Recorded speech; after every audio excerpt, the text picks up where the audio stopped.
Okay, hi Grandma Jean, hi Grandma Wendy. We are getting the brooder ready. If everything goes right with the United States Postal Service, we should have ducklings here tomorrow.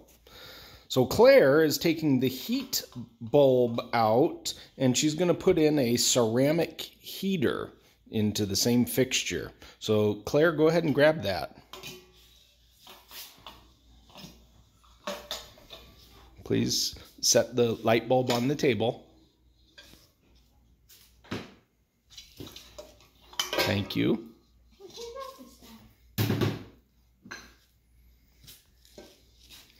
And this little ceramic heater is supposed to be 150 watts. Remember, righty-tighty, lefty-loosey. There you go.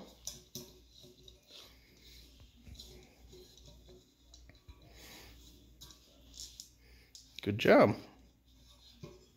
All right. So we're going to leave that to hang.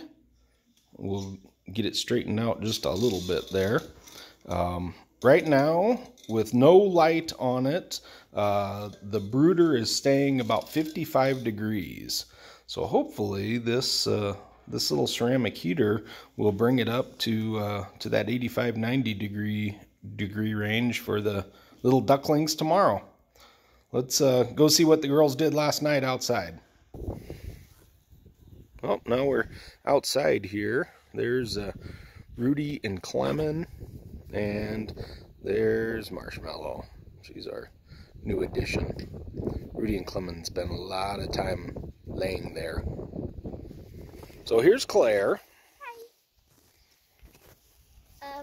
This is our duck brooder, and here's our door. So last night we made this door, and we used pipes, and we cut them out of length, and then we got these hookup things, and we put them all together. We zip tied the fence to it, and then we got 4 bungee cords. So all we had to do for our bungee cords, is unhook it on from the bottom, and then we can set it onto the fence, and then just hook them all onto the fence, come over here, and it's the same thing to do over here as it is over there. This one will come off. And then when we want to let our ducklings or our ducks out, we can lift it up, set it along the side, and then they can come out. And then at night, we'll bring it back up,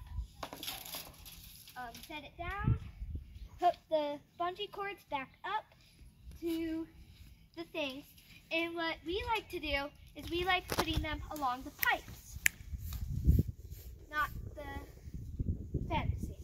So this is our duck brooder, and all we really need to do now is get a tarp over it. And then there's our duck brooder. Okay, thanks Claire. You're welcome. Last night we also used some more PVC. You can see our squash cucumber trellis there. Oh, there goes Marshmallow. We've also put some more hoops in, and that hopefully we've got a great big piece of greenhouse plastic that hopefully we'll get that covered up and let that start warming up so we can get an early start in the spring.